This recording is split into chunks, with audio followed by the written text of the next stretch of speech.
আলহামদুলিল্লাহ শুধু বসলেই চলবে না, এখন আল্লাহু আকবার বলে দাঁড়িয়ে নামাজের কাতা সোজা করে বসে 1 মিনিটের মধ্যে না, যে যত তাড়াতাড়ি দাঁড়াবেন না ইসলাম হবে।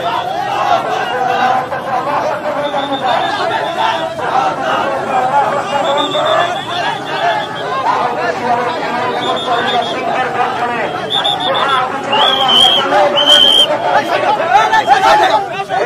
করে গানে গানে দুটো কাতার সোজা করুন। যারা হেলিকপ্টার করতে গেছেন 1 মিনিটের মধ্যে আবার সব ভিতরে প্রবেশ করুন। আরো পাঠান, কাতার সোজা করেন। সোজা হয় নাই তো, আল্লাহর রাস্তে কাতার সোজা করি, ডানে বামে দুটো কাতার সোজা করি। ভলান্টিয়ার যারা আছে তারা ভলান্টিয়াররা খেয়াল রাখবা, যখনই হুগলার দরকার হবে সাথে সাথে বিক্রতি শুরু করবা। আগে প্যান্ডেল ভরে যাক, খুব আপনারা চলে আসুন। الذي أكمل الله به قصر النبوة أي ختم الله به النبوة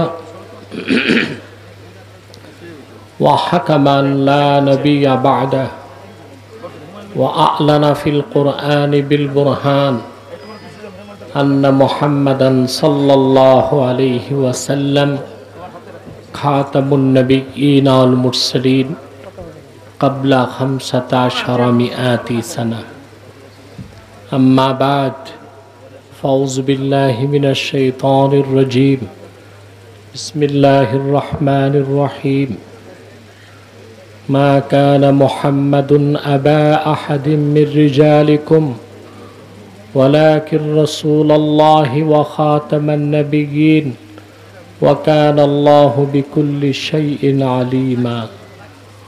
وقال رسول الله صلى الله عليه وسلم إن مثلي ومثل الأنبياء كمثل رجل بنى بيتا فأحسنه وأجمله إلا موضع لبنة من زاوية فجعل الناس يطوفون به ويعجبون له ويقولون هلا أضيت هذه اللبنة وأنا اللبنة وأنا خاتم النبيين.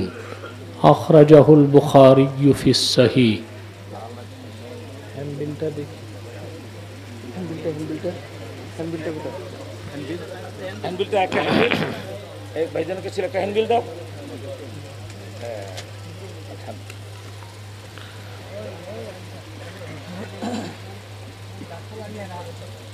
মুন্সিগঞ্জ মুন্সিহাট ইজতিমা নগরে আয়োজিত আজকের ঐতিহাসিক খাতমে নবুয়ত ইজতিমার সম্মানিত সভাপতি জনাব আল্লামা মুফতি নূর হোসেন নুরানি পীর সাহাব মুন্সিগঞ্জ, উপস্থিত দক্ষিণবঙ্গের সংগ্রামী নেতা জনাব আল্লামা খলিলুর রহমান নেসারাবাদী, উপস্থিত উলামায়ে কেরাম, তুলাবায়ে এজাম, বিভিন্ন প্রান্ত থেকে প্রচণ্ড গরমে দুপুরবেলা আজকের এই ইমানি দাবিতে যারা একত্রিত হয়েছেন তাদের সকলকে অন্তরের অন্তঃস্থল থেকে জ্ঞাপন করছি মুবারক। সবটুকুন শুকরিয়া আল্লাহ সুবহানাহু ওয়া তাআলার জন্যে, যিনি আজকের এই সংগ্রামী সমাবেশে আমাদেরকে আসার বসার তৌফিক দয়া করে ভিক্ষা দান করেছেন। সম্মানিত সুধী, ওজুদ কুঠি তার চেয়ে অনেক বেশি দরুদ ও সালাম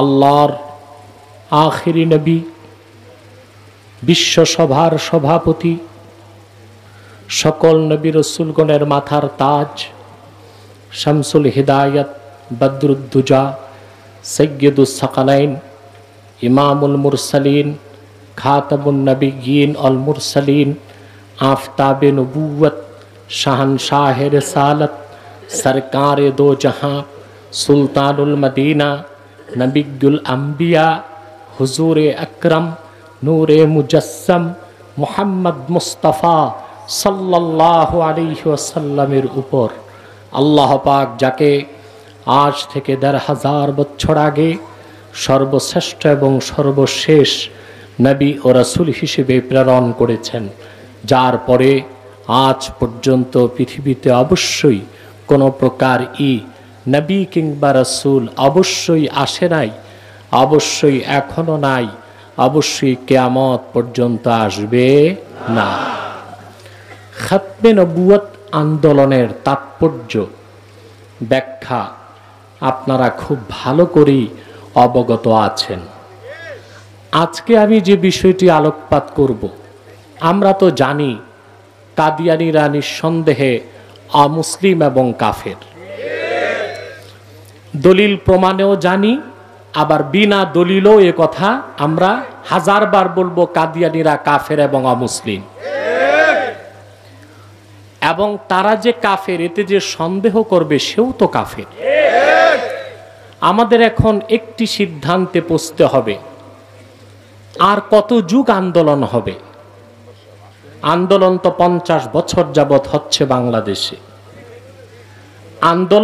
আন্দোলনেই আমাদের সময় পার হবে, না আমাদের চূড়ান্ত এজেন্ডা ঘোষণা করতে হবে? কাদিয়ানীদেরকে রাষ্ট্রীয়ভাবে অমুসলিম ঘোষণার দাবি বাংলাদেশে আদায় করতেই হবে, এবং বর্তমান সরকারের বর্তমান মেয়াদের মধ্যেই সেই দাবি আদায় করতে হবে। আমি আপনাদের উদ্দেশ্যে মৌলিক কিছু কথা তুলে ধরছি। যেহেতু এখানে প্রশাসনের বন্ধুগণ আছেন, সাংবাদিক বৃন্দ আছেন, মিডিয়া কর্মীগণ আছেন, এবং আপনারা সাধারণ মুসলমানের কিছু প্রশ্ন আছে, তার উত্তরগুলো আমি তুলে ধরছি। আল্লাহর হাবিব মুহাম্মদ সাল্লাল্লাহু আলাইহি সাল্লাম আল্লাহর শেষ নবী, এই কথাটি অস্বীকার করলে শুধু আল্লাহর রাসূলকে অস্বীকার করা হয় না, বরং 1 লক্ষের উপর নবীকে মিথ্যা সাব্যস্ত করা হয়। সকল উলামায়ে কেরাম একমত, মান আনকারা আকিদাতা খাতমিন নবুওয়াহ ফাকান্নামা আনকারা রিসালাতা জামিইল আম্বিয়া।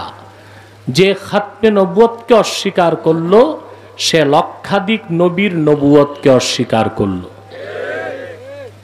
অতএব সে সাধারণ কোনো কাফের নয়, কাদিয়ানীরা সবচেয়ে নিকৃষ্ট কাফের, এবং তাদের কুফরটা কুফর বাওয়াহা, এমন কুফর, ওই কুফরিতে যে সন্দেহ করবে সেও কাফের। 5টি বিষয়ে লক্ষাধিক নবী পৃথিবীতে এসেছেন, আল্লাহর দ্বীনের দাওয়াত দিয়েছেন। নবীগণের শরীয়তে পার্থক্য ছিল, কিন্তু 5টি বিষয়ে 1 লক্ষের উপর নবী একমত ছিলেন। কয়টি বিষয়? শরীয়তে তাদের কি ছিল? পার্থক্য ছিল। নূহ আলাইহিস সালামের শরীয়তে ভাই বোন বিয়ে জায়েজ ছিল, পরবর্তীতে তা হারাম হয়ে গিয়েছে। ঈসা আলাইহিস সালামের শরীয়ত মদ হালাল ছিল, পরবর্তীতে তা হারাম হয়ে গিয়েছে। ইউসুফ আলাইহিস সালামের শরীয়তে ব্যক্তি ব্যক্তিকে সাজদা করতে পারত, পরবর্তীতে তা হারাম হয়ে গিয়েছে। নবীগণের কনস্টিটিউশন বা সংবিধানে পার্থক্য ছিল। আপনার ডানে বামে তাকাবেন না, এই দিক তাকান। নবীগণের শরীয়তে কি ছিল? কিন্তু 5টি বিষয়ে লক্ষাধিক নবী রাসূল একমত ছিলেন। যে 5টি বিষয়ে লক্ষাধিক নবী রাসূলগণ একমত ছিলেন, তার প্রথমটি হলো আকিদাতুল ওয়াহদানিয়াহ, আল্লাহর একত্বের বিশ্বাস। আল্লাহ এক, আল্লাহর একত্বে কারো শরীক নেই। এই বিষয়টিতে লক্ষাধিক নবী রাসূল একমত ছিলেন। এই বিষয়টি তারা নিজ নিজ জাতিকে প্রচার করেছেন। দ্বিতীয় যে বিষয়ে লক্ষাধিক নবী রাসূল একমত ছিলেন, তা হলো রিসালাতু নবিয়িনা মুহাম্মদ সাল্লাল্লাহু আলাইহি সাল্লাম। মুহাম্মদ সাল্লাল্লাহু আলাইহি সাল্লামের রিসালাতের উপর লাখের উপর নবী ঈমান এনেছিলেন। আল্লাহর হাবিব মুহাম্মদ সাল্লাল্লাহু আলাইহি সাল্লাম আল্লাহর শেষ নবী, এই ওয়াদা নেওয়ার আগ পর্যন্ত কোন নবীকেই আল্লাহ নবুয়ত দেন নাই। সুবহানাল্লাহ বল। প্রশ্ন হলো, তাহলে আল্লাহ রাসূল সাল্লাল্লাহু আলাইহি সাল্লাম পৃথিবীতে আসার আগে পূর্বের নবীগণ ঈমান আনলেন কেমন করে আল্লাহ রাসূলের উপর? প্রশ্ন আসে না? তার দুটো জবাব।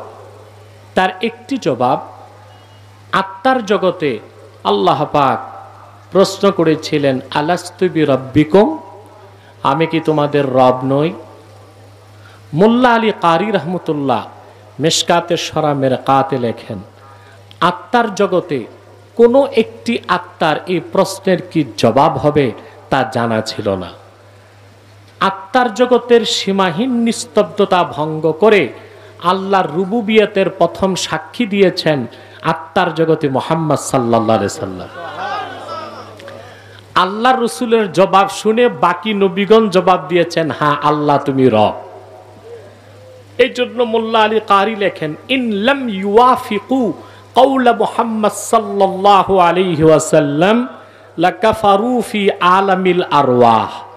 তাহলে মুহাম্মদ সাল্লাল্লাহু আলাইহি সাল্লামের কথা অনুযায়ী আত্মাগুলো যদি আত্মার জগতে জবাব না দিতে পারত, আলামে আসবাবে আসার দরকার হতো না, আলামে আরওয়াতেই সব নাফরমান হয়ে যেত। তাহলে মুহাম্মদ সাল্লাল্লাহু আলাইহি সাল্লাম শুধু আমাদের নবী নন, তিনি আত্মার জগতে লক্ষাধিক নবীকে হেদায়েত করে নবীউল আম্বিয়া হয়ে গিয়েছেন। রাসূল করিম সাল্লাল্লাহু আলাইহি সাল্লাম, মুহাম্মদ সাল্লাল্লাহু আলাইহি সাল্লাম আল্লাহর আখিরি নবী, নবীগণের নবী। এই সাক্ষীটা নবীগণ আত্মার জগতেই পেয়েছেন। দ্বিতীয় জবাব, হাদিসটি মাশহুর হাদিস, মুতাওয়াতিরের নিচেই। ওয়ানিল ইরবাজ ইবনে সারিয়াহ রাদিয়াল্লাহু তাআলা আনহু আন্নাহু قال قال سمعت رسول الله صلى الله عليه وسلم يقول إني عبد الله وخاتم النبيين وإن آدم لمنجدل في طينته। ইরবাজ বিন সারিয়া বলেন, আমি আল্লাহর রাসূল সাল্লাল্লাহু আলাইহি সাল্লামের নূরময় জবান থেকে নিজ কানে শুনেছি, তিনি বলেন, আমি মুহাম্মদ আল্লাহর বান্দা এবং শেষ নবী।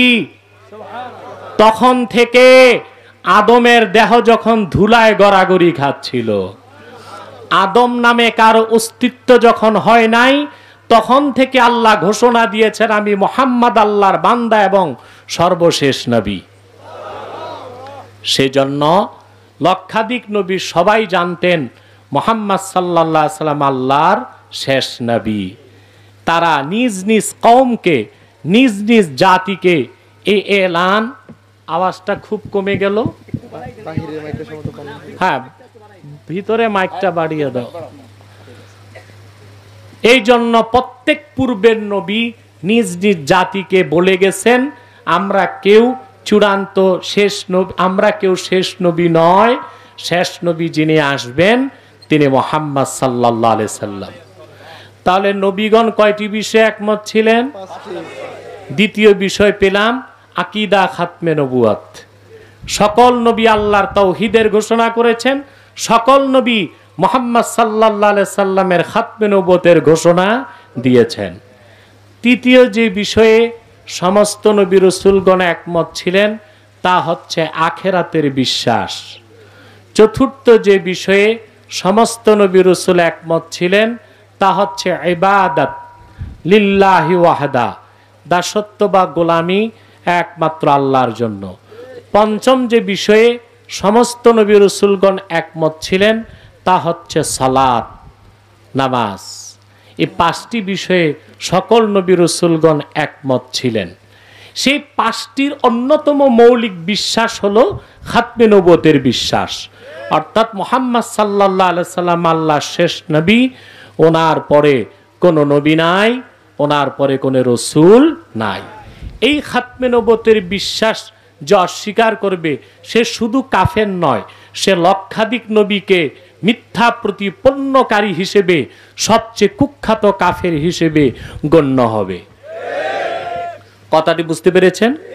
এবার আসেন, যারা খাতমে নবুয়তকে বিশ্বাস করবে না তারা শুধু অমুসলিম নয়, কুখ্যাত কাফের কেন? ভালো করে বুঝার চেষ্টা করেন। কুখ্যাত কাদিয়ানীরা কিছু অপব্যাখ্যা দিচ্ছে আমাদের প্রশাসনকে, কিছু অপব্যাখ্যা দিচ্ছে জাহেল মানুষকে। এই অপব্যাখ্যার কোনো সুযোগ নাই, কারণ খাতমে নবুয়তের বিষয়টা এত স্পর্শকাতর। ইমাম আজম আবু হানিফা তার কিতাবে লিখেছেন, কেউ যদি মিথ্যা নবুয়ত দাবি করে আর কোনো মুসলমান যদি তার সাথে বহস করতে যায়, যদি বলে তুমি যে নবী তার প্রমাণ দাও, যে প্রমাণ চাইবে সেও কাফের হয়ে যাবে। কারণ মুহাম্মদ সাল্লাল্লাহু আলাইহি সাল্লাম আল্লাহর শেষ নবী, এই ব্যাপারে তো কোরআনই সবচেয়ে বড় প্রমাণ। 3000-এর উপর মুতাওয়াতির হাদিস আছে, ইজমায়ে সাহাবা আছে, ইজমায়ে উম্মত আছে। সেখানে নতুন করে প্রমাণ চাওয়ার উদ্দেশ্য কোরআন হাদিসের প্রমাণকে সন্দেহ করা। এই জন্য যে প্রমাণ চাইব সেও কি হবে? কাফের হবে। সেজন্য আমি বাংলাদেশে কাদিয়ানি যেগুলো আছে মৌলবী, এগুলো তো মৌলবী বলা যায় না, এগুলো তো ব্রাহ্মণ থেকেও খারাপ, কারণ কুখ্যাত কাফের। এদেরকে বলেছি 24 ঘন্টার যে কোনো ঘন্টার প্রতি মিনিটে বাংলাদেশের যেখানে তারা বসতে চায় আমি প্রস্তুত আছি একটি বিষয় প্রমাণ দিতে, কাদিয়ানিরা শুধু কাফের না, সবচেয়ে কুখ্যাত কাফের। এই বিষয়ে বহস চলবে, অন্য বিষয়ে বহস চলবে না। এই একটা বিষয়ে বহস চলবে কুখ্যাত কাদিয়ানিদের সাথে। নারায়ণগঞ্জে গত বছর হেফাজত ইসলামের পক্ষ থেকে মহাসম্মেলন হয়েছিল, আপনারা দেখেছেন। তারপর তাহরিকে খাতমে নবুয়তের ব্যানারে সম্মেলন হয়েছে, লক্ষ লক্ষ লোক হয়েছে। তখন কাদিয়ানি কিছু পুরোহিত নারায়ণগঞ্জে গিয়েছিল প্রশাসনের কাছে। তাৎক্ষণিক আমি মানববন্ধন করে আমার লোকজন চ্যালেঞ্জ করেছে, 24 ঘন্টার প্রতি মিনিটের প্রতি সেকেন্ডে আমরা প্রস্তুত আছি প্রমাণ দিতে কাদিয়ানিরা শুধু কাফের না, কুখ্যাত কাফের। একটি বিষয়ে তাদের সাথে বাহাসে আমরা বসতে পারি, দ্বিতীয় অন্য বিষয় নাই যে আমরা বসতে পারি। কথা বুঝতে পেরেছেন? তাহলে আকীদা খাতমে নবুয়ত আপনারা খুব ভালো করেই বুঝেন। আলহামদুলিল্লাহ বলেন। দেখুন, প্রশাসনের ভাইসহ সাধারণ জনগণের অবগতির জন্য বলছি, পূর্বে নবীর পরে নবী আসার কয়েকটা কারণ ছিল। তার একটি কারণ ছিল, পূর্বে নবী যারাই এসেছেন প্রত্যেকে ছিলেন আঞ্চলিক নবী। কি নবী? এক অঞ্চলে এক নবী আসতেন, আর এক অঞ্চলে আরেক নবী দরকার হতো। আমার নবী, আপনার নবী, সৃষ্টি জগতের নবী মুহাম্মদ সাল্লাল্লাহু আলাইহি সাল্লাম, তিনি আঞ্চলিক নবী না সৃষ্টি জগতের নবী? কুল ইয়া আইয়ুহান নাস ইন্নী রাসূলুল্লাহি ইলাইকুম জামিআ। মুহাম্মদ সাল্লাল্লাহু আলাইহি সাল্লাম, আপনি বলুন আমি তোমাদের সমগ্র মানব জাতির জন্য আল্লাহর রাসূল হিসেবে এসেছি। নবীর পরে নবী আসার কারণ ১৫০০ বছর আগে শেষ। নবীর পর নবী আসার দ্বিতীয় কারণ হতো, আল্লাহর পক্ষ থেকে নবীগণ যে নির্দেশনা আনতেন পরবর্তীতে তা বিকৃত হয়ে যেত, নষ্ট হয়ে যেত। ঠিক কিনা? এই জন্য আরেক নবী দরকার হতো নতুন কিতাব বা সহিফা আনার জন্য। আল্লাহ তাআলা ইসলামের মূল সনদ কোরআন কারীম তার হাবিব মুহাম্মদ সাল্লাল্লাহু আলাইহি ওয়াসাল্লামের মাধ্যমে আমাদেরকে দিলেন। কোরআন হেফাজতের দায়িত্ব মানুষকে দিবেন না আল্লাহ নিজের হাতে রেখেছেন? ইন্না নাহনু নাযালনা যিকরা ওয়া ইন্না লাহু লাহাফিজুন।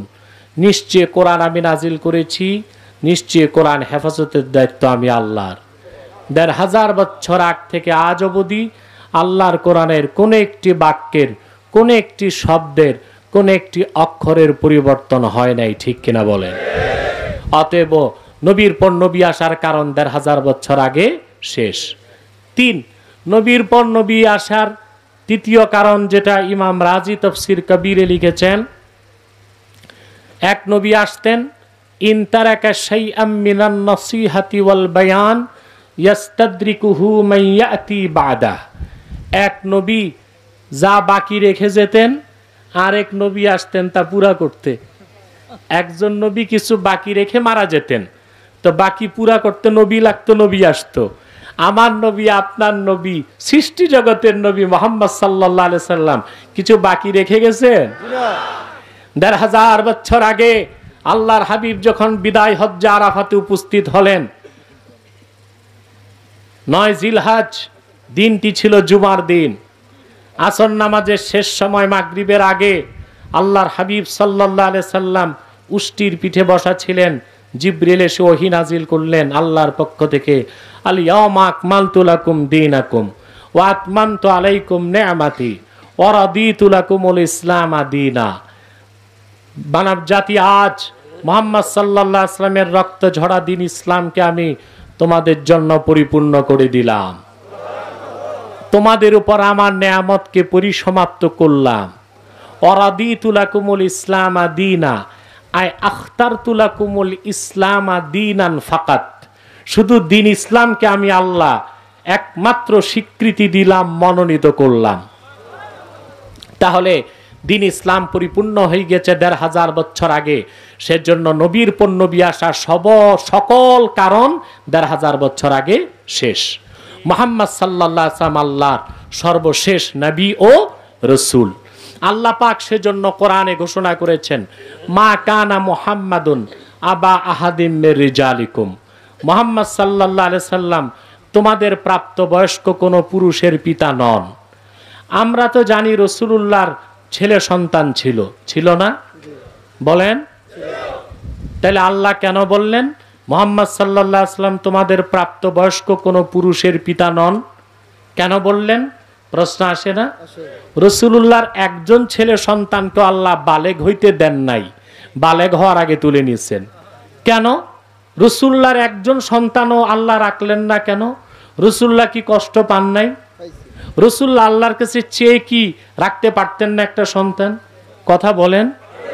আমি খুব অসুস্থ, 6 দিন যাবৎ বাংলাদেশে কোনো প্রোগ্রামে যাই নাই।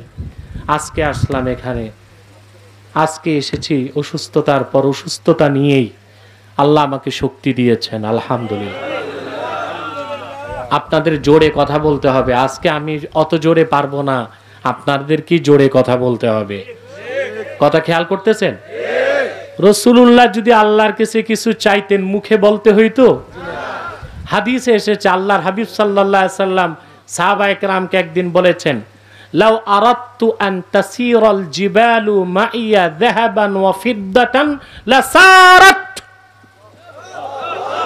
শোনো সাহাবীরা, যদি আমার মনে চায়, লাউ কুলতু না, মুখে বলার দরকার নেই, লাউ আরাদতু, আমার মনে যদি চায় মক্কা মুকাররমা মদিনা মুনাওয়ারার পাহাড়গুলো সোনার রূপা হয়ে আমার দুই পাশে দৌড়াক, মুখে চালার দরকার হবে না, সোনার রূপা হয়ে সব আমার দুই পাশে দৌড়াতে থাকবে। তো রাসূলুল্লাহ সাল্লাল্লাহু আলাইহি সাল্লামের পর সবগুলো ছেলে আল্লাহ তুলে নিলেন।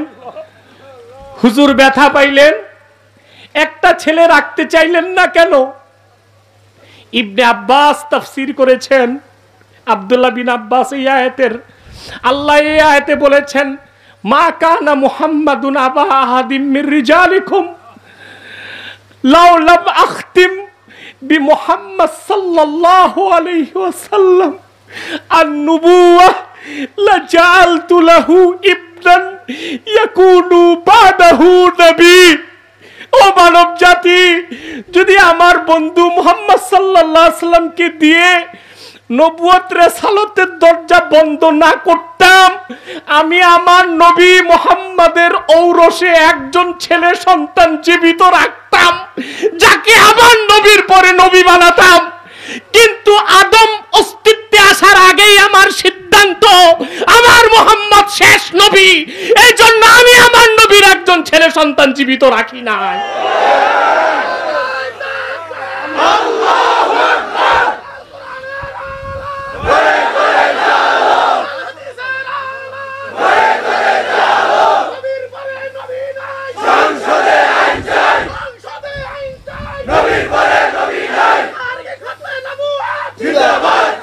আমার ভাইরা, তাহলে আমরা রাসূলুল্লাহর খাতমে নবুয়তের জন্য কি করলাম? আল্লাহর রাসূল মুহাম্মদ সাল্লাল্লাহু আলাইহি ওয়াসাল্লামের প্রত্যেকটি ছেলে সন্তান আল্লাহ তুলে নিলেন। মানব জাতির মনে ন্যূনতম সন্দেহ যেন না আসে খাতমে নবুয়তের ব্যাপারে। আল্লাহ স্পষ্ট করে দিলেন যে আমি আল্লাহ এক, আমি ছাড়া মাবুদ নাই, মুহাম্মদ সাল্লাল্লাহু আলাইহি ওয়াসাল্লাম শেষ নবী, ওনার পরে কোনো নবী নাই। যদি নবী বানাতাম তাইলে সবার আগে আমি আমার নবী মুহাম্মদ সাল্লাল্লাহু আলাইহি ওয়াসাল্লামের একজন সন্তানকে জীবিত রাখতাম, যাকে নবী বানাতাম। যেহেতু আদম সৃষ্টির আগেই আমার সিদ্ধান্ত চূড়ান্ত হয়ে গেছে, মুহাম্মদ সাল্লাল্লাহু আলাইহি ওয়াসাল্লাম শেষ নবী, শেষ রসুল, ওনার পরে কোনো নবী নাই, ওনার পরে কোনো রসুল নাই। এজন্য আমি আমার রসুল মুহাম্মদ সাল্লাল্লাহু আলাইহি সাল্লামের একজন ছেলে সন্তানকেও জীবিত রাখলাম না। আল্লাহ এতটুক বলে ক্ষান্ত হন নাই, আরো স্পষ্ট করে দিলেন, ওয়ালাকির রাসূলুল্লাহ, বরং তিনি আল্লাহর রসুল। তার মানে ওনার ঔরসজাত একজন ছেলে সন্তান রাখি নাই, কিন্তু সমস্ত উম্মত আমার রসুলের রুহানি সন্তান। সুবহানাল্লাহ। তারপর একেবারে স্পষ্ট করে দিলেন, ওয়া খাতাবান নাবিয়িন, এবং মুহাম্মদ সাল্লাল্লাহু আলাইহি সাল্লাম সর্বশেষ নবী ও রাসূল, ওনার পরে কোনো নবী নাই, ওনার পরে কোনো রসুল নাই। এই খাতামান নবিয়িনের তাফসীর আবার রাসূলুল্লাহ নিজে করে দিয়েছেন। সুবহানাল্লাহ বলবেন। আমি জানি আপনারা না খেয়ে এসেছেন, কিন্তু কি হয়েছে, আমরা তো রোজা রেখে অভ্যস্ত। আর মুমিনের শক্তি পেট খালি থাকলে বাড়ে, এটা জানেন আপনারা অবশ্যই। মুমিনের শক্তি বাড়ে পেট খালি থাকে। যে আলেমরা বেশি খায় এরা তাড়াতাড়ি অসুস্থ হয়, কথা বেশি বলতে পারে না, ঠিক কিনা? এই জন্য পেট খালি থাকলে রুহানি শক্তি বাড়তে থাকে। তাহলে মুসলমান ভাই কথা বুঝতেছেন? খাতামান নবিয়িনের ব্যাখ্যা দুনিয়ার কারো করার দরকার নাই, রাসূলুল্লাহ নিজে ব্যাখ্যা করে দিয়েছেন। কিভাবে? আল্লাহর হাবিব কিসে কথা হয় কেন? আল্লাহ রাসূল সাল্লাল্লাহু আলাইহি ওয়াসাল্লাম নিজে তাফসীর করেছেন। ইন্না মাসালি ওয়া মাসালাল আমবিয়া মিন ক্বাবলি, শোনো, নিশ্চয় আমার এবং আমার পূর্বের নবীগণের উদাহরণ হচ্ছে কামাসালি রাজুলিন, একজন ব্যক্তির মতো, বানা বাইতান ফাহসানাহু ওয়া আজমালাহু ইল্লা মাওদিআ লাবিনাতিন মিন জাওিয়া, যেমন একজন ব্যক্তি একটি সুদর্শন ইমারত তৈরি করেছে, ইমারতটাকে কারুকার্য মণ্ডিত করেছে, সুশোভিত করেছে, সৌন্দর্যমণ্ডিত করেছে, একটি ইটের জায়গা বাকি রাখছে। আল্লাহ রাসূল সাল্লাল্লাহু আলাইহি ওয়াসাল্লাম বলেন, লোকজন ঘুরে ঘুরে দেখতে লাগলো আর আশ্চর্য হয়ে বলতে লাগলো, হাল্লা উদিয়াত হাযিহিল লাবিনা, হায়, এই একটা ইটের জায়গা যদি পূরণ হইতো ইমারতটা পরিপূর্ণ হয়ে যেত। আল্লাহর হাবিব বলেন, শোনো, ফাআনাল লাবিনা, সে আল্লাহ তাআলা লাখের উপর নবী দিয়া নবুয়তের ইমারত তৈরি করছেন, একটা জায়গা খালি ছিল, আমি মুহাম্মদ সাল্লাল্লাহু আলাইহি ওয়াসাল্লামকে শেষ নবী হিসেবে প্রেরণ করে নবুয়তের ইমারতকে পরিপূর্ণ করেছেন। অতএব খাতমে নবুয়তের অন্য কোনো ব্যাখ্যার কোনো সুযোগ নাই, কোনো সুযোগ নাই। আলহামদুলিল্লাহ বলেন। যে ভাইরা দাঁড়িয়ে আছেন, মূল প্যান্ডেলে তো জায়গা নেই, আপনারা বসে যান, বিছানা দেওয়া হচ্ছে, বিছানা দেওয়া হচ্ছে, বিছানাতে বসে যান। আর স্বেচ্ছাসেবকদের বলবো, মানুষকে চাপ দিবেন না, রোদে যেতে ভয় পাচ্ছে, বরং এমনিতেই দাঁড়ায় থাকুক। যা, হ্যাঁ, নামাজের সময় গেলে হবে, এখন দাঁড়ায় থাক। প্রিয় ভাই বন্ধুগণ, কথা খেয়াল করতেছেন? তাহলে এবার আসেন খাতমে নবুয়তের ব্যাপারে আমাদের এখন করণীয় কি, এই দিক ও নির্দেশনা আমি দিচ্ছি। সরকারের কি করার আছে আর আমাদের কি করার আছে। কিছু কাজ সরকারি, কিছু কাজ দরকারি। দরকারিটা করব আমরা, সরকারিটা করবে সরকার, ঠিক কিনা?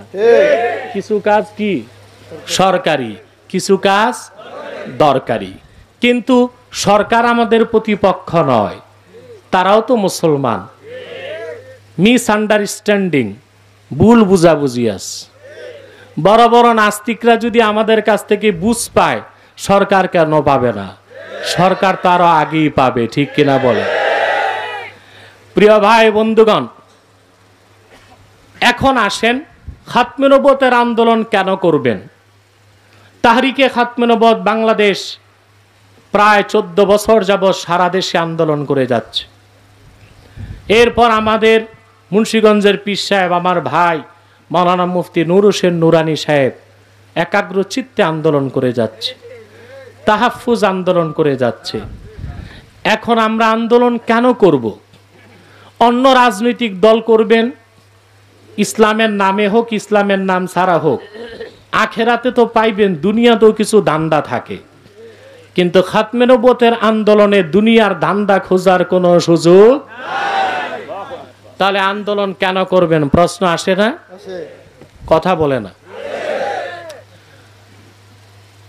এক কথা মনে মাথায় ঢুকান, আজকে ইজতেমা থেকে একটা কথা মাথায় ঢুকায় নিবেন। খাতমে নবুয়তের আন্দোলন সবচেয়ে বড় আন্দোলন, খাতমে নবুয়তের জিহাদ সবচেয়ে বড় জিহাদ। তার প্রমাণ দিচ্ছি। আল্লাহর হাবিব মুহাম্মদ সাল্লাল্লাহু আলাইহি সাল্লামের জামানায় ১৫০০ বছর আগে ইসলামের পক্ষে এবং বিপক্ষে মোট যুদ্ধ হয়েছে ৮০টির মতো। গাজওয়া, সারিয়া, জুয়ুস, বুউস, কতটার মতো হয়েছে? ছোট বড় সব মিলিয়ে, শুধু গাজওয়া না, সব। আমার গবেষণায় আমি দেখেছি এই ৮০টির মতো যুদ্ধে রাসূলুল্লাহর জামানায় ইসলামের পক্ষে এবং বিপক্ষে মোট মানুষ নিহত হয়েছে মাত্র মাত্র মাত্র ১০১৮ জন। মাত্র ১০১৮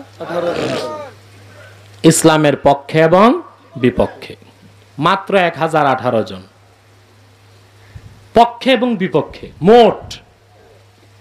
অথচ আশ্চর্য হবেন, সিদ্দিক আকবর রাদিয়াল্লাহু তাআলা আনহুর জামানায় মিথ্যা নবুয়তের দাবিদার কুখ্যাত মুসাইলামাতুল কাজ্জাবকে হত্যা করতে সিদ্দিক আকবর রাদিয়াল্লাহু তাআলা আনহু ৩০,০০০ সাহাবী পাঠালেন খালেদ সাইফুল্লাহর নেতৃত্বে। ইতিহাস সাক্ষী, সেই একদিনের যুদ্ধে ২৪০০ সাহাবী শাহাদাত বরণ করেছেন। তার মধ্যে কোরআনের হাফেজ ছিলেন ৭৫০ সাহাবী। এক যুদ্ধে এত হাফেজ সাহাবী শহীদ হওয়ার পরেই জামিউল কোরআন হযরত উসমান রাদিয়াল্লাহু তাআলা আনহু কোরআন করিমকে লিপিবদ্ধ করে আফাকে ইসলামে ছড়িয়ে দেবার দায়িত্ব তাড়াতাড়ি পালন করেছেন। চিন্তা করেন মুসলমান, ইসলামের ১০ বছরের যুদ্ধে মানুষ মারা গেল মাত্র ১০১৮ জন পক্ষে এবং বিপক্ষে। আর শুধু মিথ্যা নবুয়তের দাবিদার মুসাইলামাতুল কাজ্জাবকে হত্যা করতে যে একদিনে ২৪০০ সাহাবী শহীদ হয়ে গেলেন। ২৪০০ সাহাবীর রক্তের বিনিময়ে যুদ্ধে বিজয় এসেছে। মুসাইলামা ধ্বংস হয়ে জাহান্নামের নিক্ষিপ্ত হয়েছে। এর থেকেই বোঝা যায় খাতমে নবুয়তের আন্দোলন সবচেয়ে বড় আন্দোলন, খাতমে নবুয়তের জিহাদ সবচেয়ে বড় জিহাদ। যুগে যুগে যখনই মিথ্যা নবুয়তের দাবিদারগণ নবুয়ত দাবি করেছে, উম্মতের মুসলমান মিছিল মিটিং আন্দোলন করে নাই, তরবারি দিয়ে ফায়সালা করেছে। আবারও বলছি, যুগে যুগে যখনই মিথ্যা নবুয়তের দাবিদাররা মিথ্যা নবুয়ত দাবি করেছে, উম্মতের মুসলমান ইজতেমা করে নাই, মিছিল মিটিং করে নাই, তরবারি দিয়ে ফায়সালা করেছে। এখন আন্দোলনের প্রয়োজন হয় কেন? এখানেই তো আমাদের মনের ব্যথা, এখানেই তো আমাদের কলিজায় রক্তের ক্ষরণ।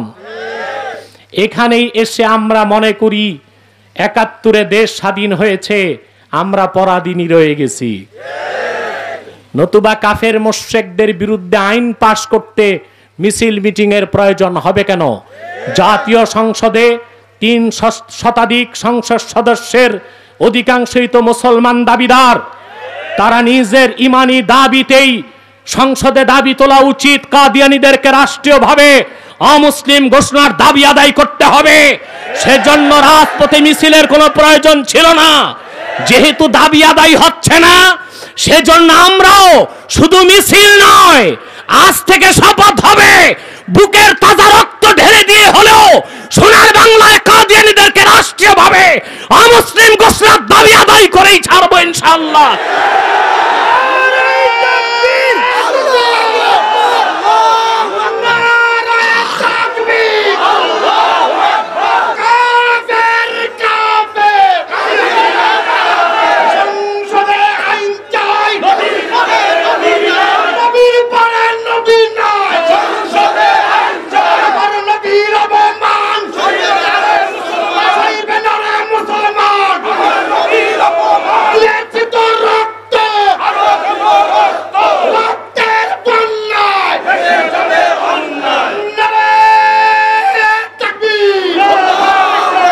আমি মুন্সিগঞ্জের জনসমুদ্র থেকে সরকারকে উদাত্তভাবে জানাচ্ছি, মনে রাখবেন, কাদিয়ানীদেরকে অমুসলিম ঘোষণার দাবিতে পাকিস্তানে 10,000 মুসলমান রক্ত দিয়েছে, প্রয়োজনে বাংলাদেশে 10 লক্ষ মুসলমান রক্ত দেওয়ার জন্য শপথ দিবে ইনশাআল্লাহ।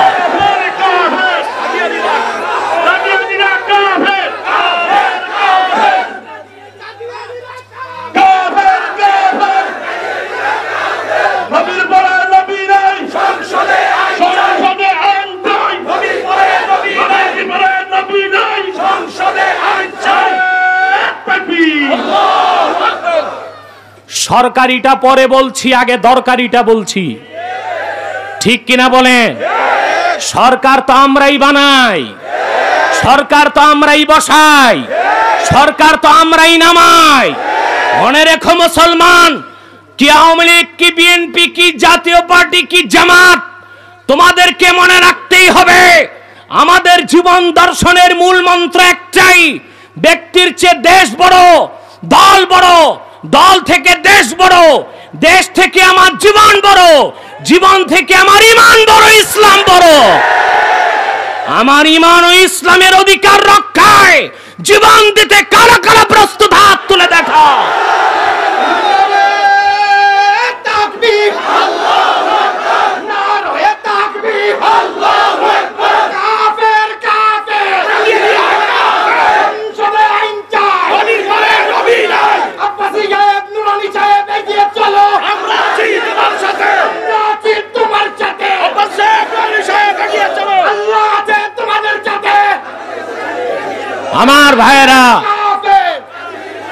আমার ভাইরা, সেজন্য বলি, যুগে যুগে যখনই মিথ্যা নবুয়তের দাবিদাররা বের হয়েছে, উম্মতের মুসলমান তরবারি দিয়ে ফায়সালা করেছে।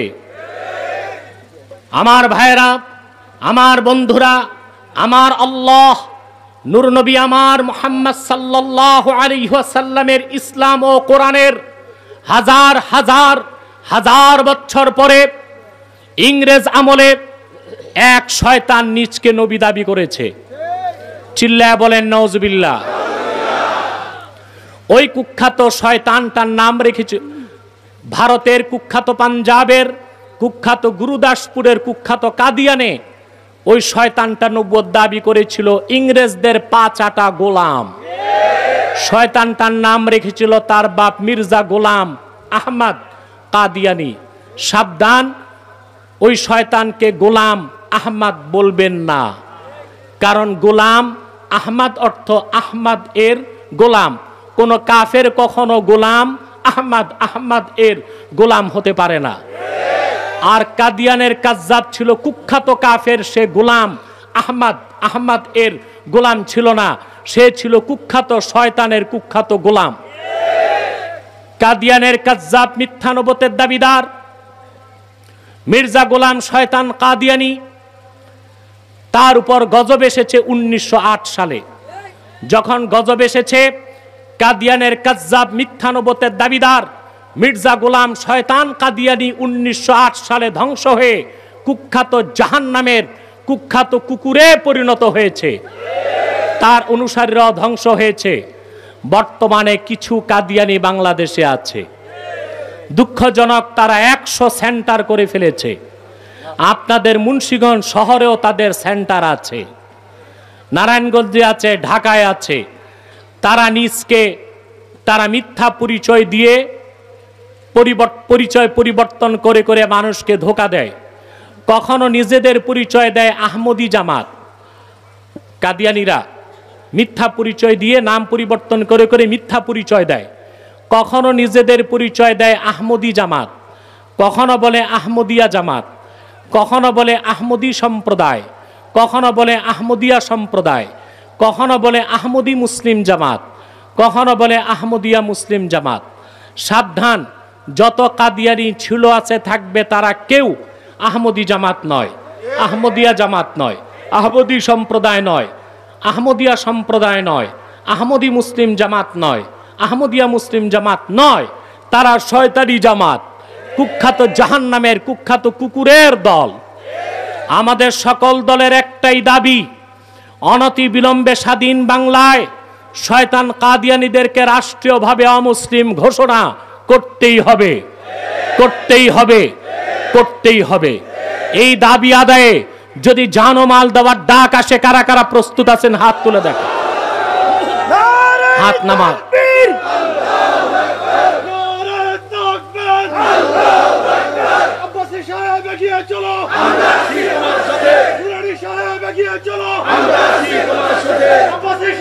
ভয় নাই, রাজপথ ছাড়ি নাই, মুরারি সাহেবের ভয় নাই।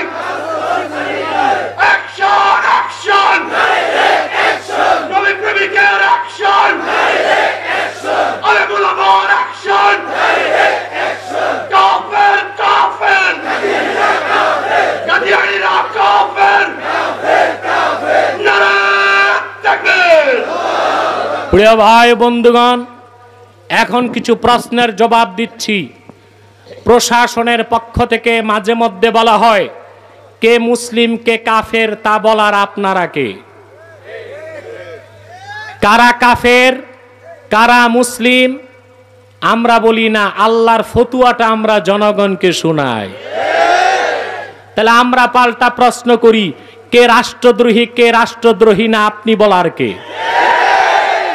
যদি সংবিধান মোতাবেক বলা যায় কে রাষ্ট্রদ্রোহী আর কে রাষ্ট্রদ্রোহী নয়, তা আল্লাহর কোরআন দিয়ে বলা যায় কে কাফের কে মুশরিক কে মুসলিম, ঠিক কিনা বলেন? দুই, যদি কাফেরকে কাফের বলা, আমাকে একবার ঢাকায় এক সেমিনারে প্রথম আলোর এক সাংবাদিক প্রশ্ন করেছে, আপনি যাদেরকে কাফের বলেন তাদের কথা কি ফতুয়ার কিতাবে আছে নাকি, নাম আছে নাকি? আমি বলছি আপনার নাম কি? একটা নাম বলছে। আমি বলছি আপনি মুসলিম? বলে জি। আমি বলছি আপনি যে মুসলিম, আপনার নাম ফতুয়ার কিতাবে আছে?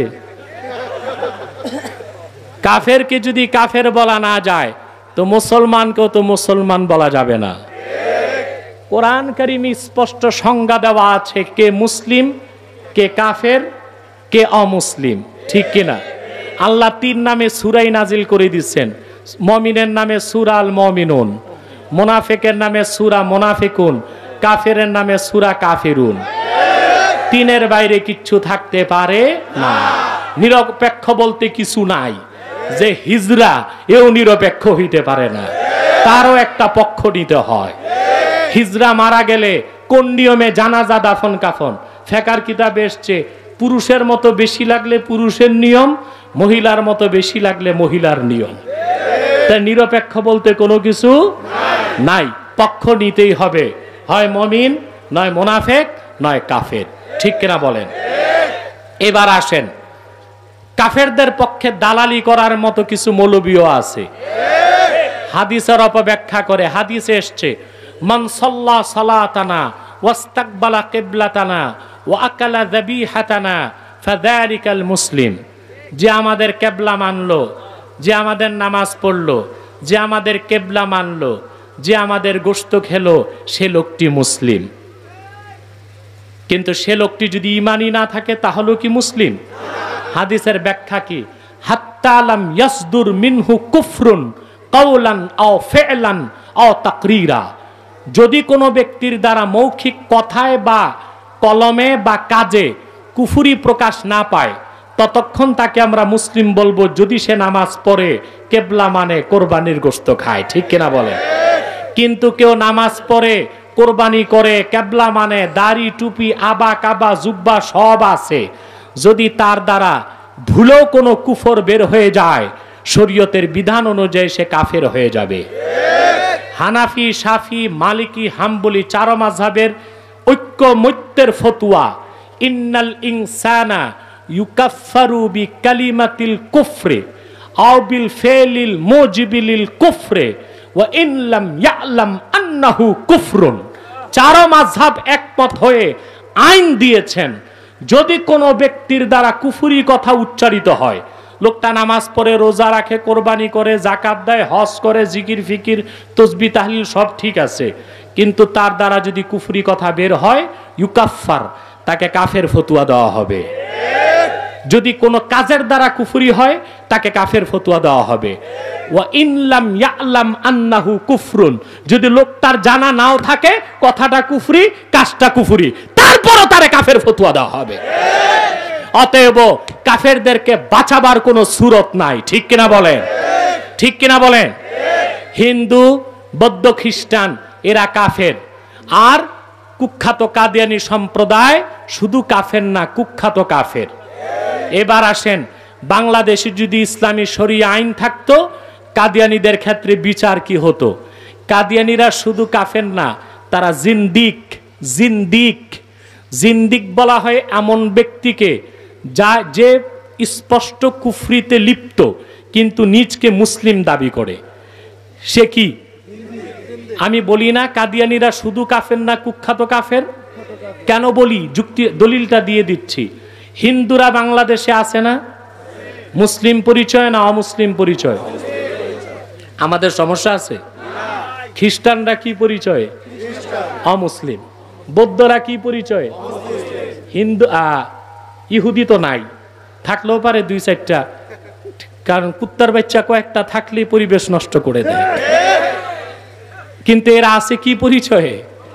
জোরে বলেন। আমাদের সমস্যা আছে। অমুসলিম অমুসলিমের মতো থাক।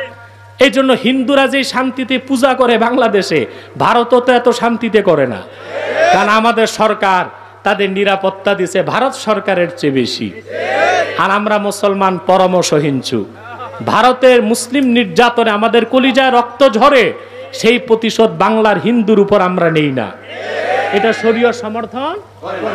একের দোষে অন্যের বিচার শরীয়ত সমর্থন করে না। ঠিক কিনা? তো তারা আছে অমুসলিম পরিচয়, এই জন্য তারা শুধু কাফের।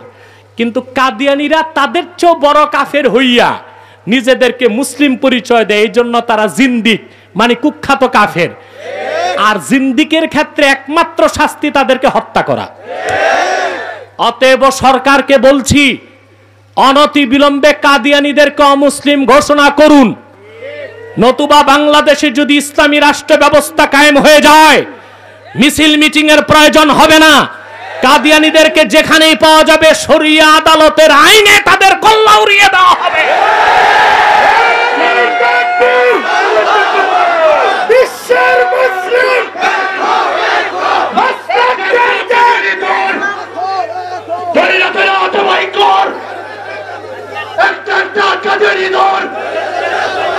দুনিয়ার মুসলিম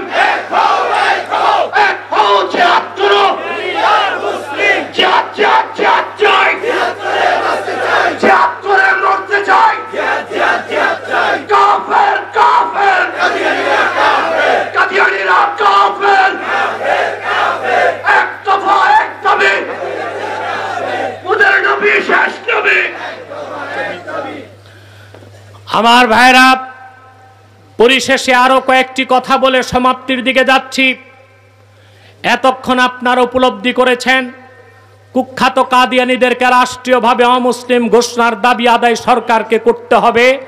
তার প্রথম কারণ, সরকার নিজেও নিজেকে মুসলমান দাবি করে। এটা তাদেরও মুসলিম হিসেবে দাবি আদায় করতে হবে। দুই, বর্তমান সরকারের রাজনৈতিক আদর্শ হচ্ছে ধর্মনিরপেক্ষতা। ধর্মনিরপেক্ষতার আদর্শকে বহাল রাখতে হলেও সরকারকে কাদিয়ানীদেরকে অমুসলিম ঘোষণা করতে হবে। কারণ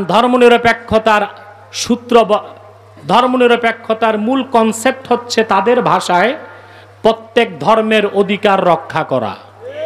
তাহলে কুখ্যাত কাদিয়ানীরা কাফের হয়ে নিজেদেরকে মুসলিম দাবি করার দ্বারা অন্য মানুষকে ধোঁকা দিয়ে কাফের বানাচ্ছে। এর দ্বারা তারা ইসলাম ও মুসলমানের অধিকার নষ্ট করছে। সরকার যদি ধর্মনিরপেক্ষতার দাবি করে থাকেন, তাহলে মুসলমানের অধিকার রক্ষা করার জন্য কাদিয়ানীদেরকে মুসলিম ঘোষণা করা আপনাদের সাংবিধানিক দায়িত্ব হয়ে গিয়েছে। আপনাদের রাজনৈতিক আদর্শকে রক্ষা করতে গেলেও কাদিয়ানীদেরকে রাষ্ট্রীয়ভাবে অমুসলিম ঘোষণা করতে হবে, ঠিক কিনা বলেন? সরকারকে পাশাপাশি বলবো, কাদিয়ানী যত বুদ্ধিজীবী আছে আর পুরোহিত আছে, তারা যেখানে বসতে চায় আপনাদের তত্ত্বাবধানে বসান। তারা শুধু কাফের নয়, কুখ্যাত কাফের, এটা প্রমাণ করে দিতে আমরা প্রস্তুত আছি। তারা যদি বসতে না চায়, তাহলে অনতি বিলম্বে তাদেরকে রাষ্ট্রীয়ভাবে অমুসলিম ঘোষণার দাবি আদায় করে দিন। পরিশেষে আরেকটি কথা বলবো, প্রধানমন্ত্রী, আপনার সম্মানিত পিতার সব স্বপ্নই আপনি পূরণ করেছেন, কিন্তু আপনার পিতার একটি কথা আপনার জানা নাই। আপনার পিতা বাংলাদেশের ওলামায়ে কেরামের মাথার মুকুট শামসুল হক ফরিদপুরি রহমতুল্লাহর কাছে ওয়াদা করেছিলেন, যদি দেশ স্বাধীন হয়, বঙ্গবন্ধু শেখ মুজিবুর রহমান বলেছিলেন, তাহলে তিনি কাদিয়ানীদেরকে অমুসলিম ঘোষণা করবেন। কিন্তু দুঃখ পরিতাপের বিষয়, বঙ্গবন্ধু সময় পান নাই। আর ওনার আশেপাশে সিরাজ আলম আর ডক্টর কামালদের মতো নাস্তিকরা ঘুরঘুর করত, সেজন্য তিনি সুযোগটা করতে পারেন নাই। যেহেতু আপনি নাস্তিকদেরকে মাইনাস করেছেন, পিতার প্রত্যেকটা ইচ্ছা পূরণ করছেন, অতএব আপনার পিতার কবরে যদি শান্তি দিতে চান, আপনার পিতা যে ওয়াদা করে গিয়েছিলেন ফরিদপুরের সাথে, সেই ওয়াদা বাস্তবায়নের জন্য আপনাকে বাংলাদেশে রাষ্ট্রীয়ভাবে কাদিয়ানীদেরকে মুসলিম ঘোষণা করতেই হবে। আল্লাহ তাআলা আপনাকে সেই সুমতি দান করুন, আপনাকে দাবি আদায় করার তৌফিক দান করুন। পরিশেষে আমার ভাই মুন্সিগঞ্জের পীর সাহেব নুরানী সাহেবকে ধন্যবাদ জ্ঞাপন করছি, এলাকাবাসীকে ধন্যবাদ জ্ঞাপন করছি যারা এত সুন্দর ইজতিমার আয়োজন করেছেন। রাতে আল্লামা বাবু নগরী সাহেব আসতেছেন। আপনারা যেভাবে হাজার হাজার মানুষ দিনের বেলা সমবেত হয়েছেন, রাতেও আবার চলে আসবেন।